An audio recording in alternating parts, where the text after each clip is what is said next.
So you guys have a lot of questions for us about weightlifting, and we're here to answer them all. Let's get into it. Question number 1, thoughts on sauna? If so, how often? Do you like the sauna? I do like the sauna. I've probably only been in the sauna 5 to 10 times. So I'm going to be driving to Atlanta to live with Hampton for about 3 weeks. He told me that his protocol is 15 to 30 minutes every day before he takes a shower before bed. He has it set on 170, I believe, 170 degrees Fahrenheit. When I originally got this question, I looked into a meta-analysis on saunas. Looking at peer-reviewed research is one of the best ways to answer these questions, although it's just hard and confusing because you might get a really long article that you don't really know how to interpret. And what it seemed like is there's some pretty convincing cardiovascular benefits to doing sauning. Now, what that might help for weightlifting would only be me inferring things and assuming things. But if it makes you feel good and you don't do it excessive and you're staying hydrated, I'd highly recommend. I wouldn't recommend doing it to cut for a meet unless you're really going for something big. If you have to get in the sauna to cut for a meet, you probably made some mistakes in your weight cut a little earlier in your prep for this meet.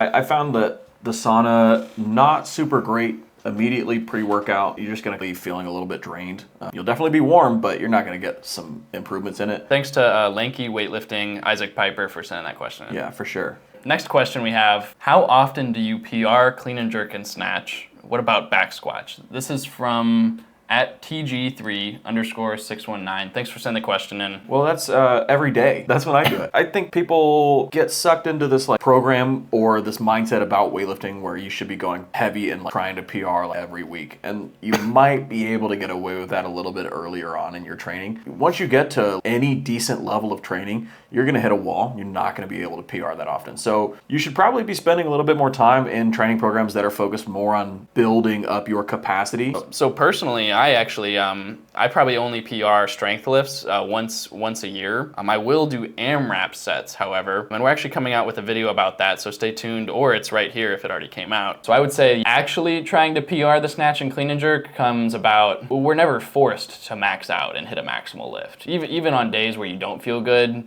some sort of percentage-based work that you're just told that you can go above if you feel good. It depends on how good I'm feeling. As a beginner, I was hitting a lot more PRs, obviously. Now, maybe 2 to 4 times a year. I believe in the last year, let's think, I hit a 111 snatch PR before nationals, 113 at nationals, 114 when I came to Lindenwood in the fall, 115 a little later on, just chipping away, and then a 117, 120, 121. You notice that these are really small increments though. You're not gonna hit those big 5 kg PRs once you get a little later into weightlifting. But they added up and I went from about a 110 snatch a year ago to 121 where I'm at now. Right. And something else to think on that too. How often do you PR your clean and jerk and snatch? While you may make a PR like a kilo, if you've been training and your capacity is setting you up to potentially be capable of 5 kilo in a couple weeks and you make that one, it's not going to be nearly as taxing as an actual all-out max ever. Yeah. So there's definitely a difference between how often do you PR your clean and jerk and how often do you max out. Yeah. Funny enough, we were talking about snatches. When I hit that 114 snatch PR, it was actually a double attempt. So I hit a single PR attempt and then went for another rep because we were on doubles. I had just hit a 110 double right before that. And so I was like, hey, you know what? We'll give it a shot because it was moving great. And that's a good example of PRing, but not necessarily maxing out. So it's a little bit different. I think maxing out your snatch and clean and jerk, probably less often the more advanced that you get. And then PRing, maybe that number could change a little bit. It could be a little bit different because maybe you get a PR, but you do it in a double or a double attempt or a 2 clean 1 jerk or something like that. I look at my clean and jerk in the last year.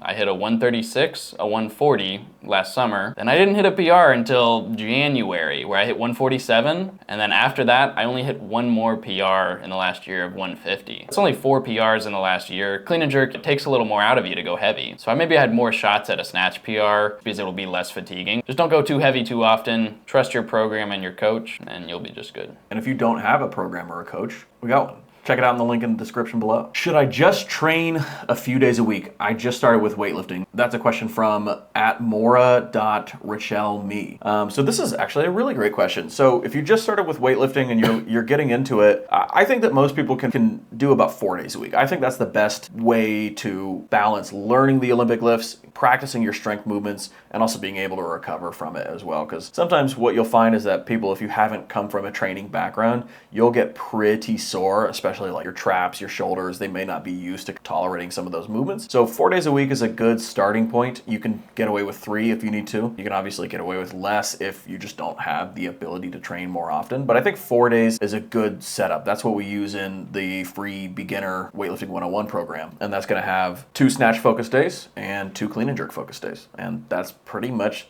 the basis of it. And then we're going to squat twice a week, pull twice a week, press twice a week. That'll cover all your basics. One thing I would emphasize if you're training just 2 or 3 days a week is doing each Olympic lift each day. Doing a snatch and a clean and jerk variation. That's the important thing if you're short on days in a week to train. High frequency on those Olympic lifts if you want to get better at them. I think exactly what you're saying, frequency, that's like such a big lever to pull if you're really just trying to learn the lift and improve your technique. Even if you have the same amount of volume from 1 day a week versus across 5 days a week and you just do the movement more frequently, you will pick up the technique so much faster and you'll retain it, and you won't have to struggle with this relearning of the movement every week if you're doing it with such low frequency. Think about any other skill you were trying to get good at. How often would you do it? If you wanted to get better at golf, would you golf once a week? Probably not. You'd probably work on it more than 1 day. If you want to get a better basketball shot and you've never played basketball, how often are you going to do it? Maybe not every day, hopefully not every day, unless you're like Kobe Bryant putting up 2,000 shots a day. That's really hard to do in weightlifting, by the way. We can't do that many lifts. It'll break down our bodies a little more. So just make sure your frequency is high though, and that you can get in at least probably 2 days a week of each of the Olympic lift movements. I think it's a good recommendation. Great question, Mora. Keegan_425 asks, how many days do you lift a week? I lift 5 days a week. What about you, Brian? I also lift 5 days a week most of the time. Sometimes I'll do 4. 5 days a week for me, even if they're not all seriously aggressive training sessions, I would say 3 or 4 of those are, and then one of those is a little bit more of a lower intensity one. I was talking about this with you a little earlier, high-low training. This is how I think about it a little bit. I'll have a high intensity day, and then I'll have a low intensity day. Then I might have another high intensity day or a rest day before another high intensity day. And this is how I spread out my training. You can't have 5 high intensity days a week, and what are you doing if you have 5 low intensity days a week? But other than that, some people are a little obsessed with double days. I see that pretty commonly, even though that wasn't part of the question. I think a lot of people go to double days way too early. And obviously, it is beneficial. It is probably going to be better for your lifting to do double days. But most of the time when you do a double day, it's the same workout, same volume as a single day. You're just splitting up the squats and the strength work or accessory work separate from the Olympic lifting. A common use of this might be squats in the morning, Olympic lift, and accessories at night. In my opinion, your training should take a reasonable amount of time as well. You should not be actually training for 3 hours. Most people, it takes a while to build into that level to be actually prepared for that. And the hormonal response of your body to training is gonna be all out of whack if you're actually training for 3 hours. This is a mistake I've made a lot in my training, dragging out those rest periods. It's just gonna fatigue you more. You can fit the same amount of work into a shorter amount of time usually. You're not probably doing a crazy workout that takes 3 hours. If you're training for 3 hours, you're probably honestly just yapping too much between sets. Like, you're just talking too much, which is fine. You can do that if that's what you want to do after work and just go to the gym and hang out with people. Yeah, and it is your opportunity to socialize as well, of course. Campbell Stewie says, how to not get burnt out of lifting. But I'll be honest, I haven't experienced any burnout. I'm coming up on my 2-year liftiversary of starting really training hard for Olympic weightlifting, and if I'm being honest, I haven't had any moments of I want to quit, I need time off, I'm not into this. I absolutely love this sport. But a lot of other people are maybe more hobbyists, or they have goals set, but maybe don't have the exact motivation. I hear a lot of people talking about, oh, how do I get motivation? And there's kind of a silly argument that comes up a lot, and people are like, no, it's discipline.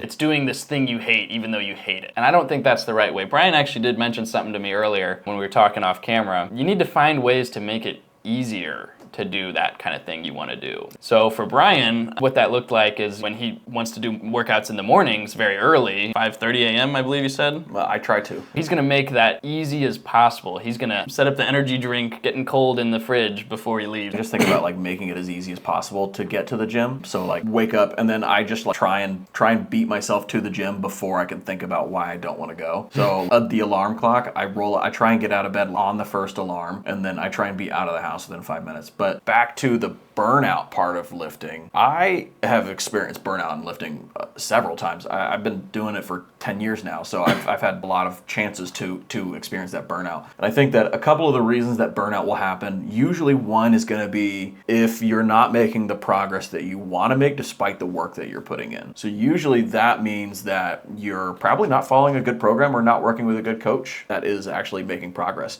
And sometimes that could just mean that your outside life is really, really stressful at this point.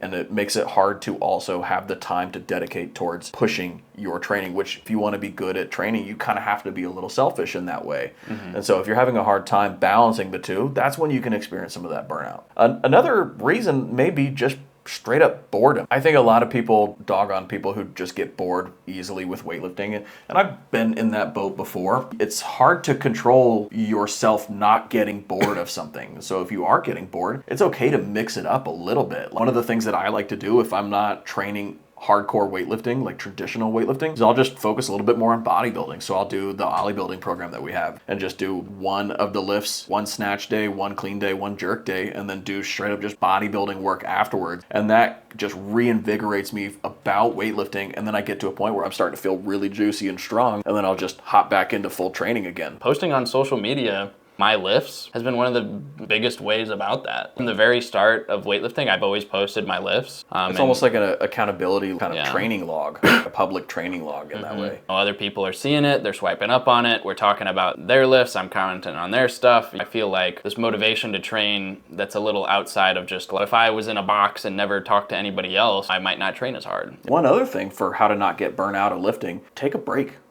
if you need to. Yeah. I think if you're burnt out already, it's going to be really hard to get unburnt out just while still training.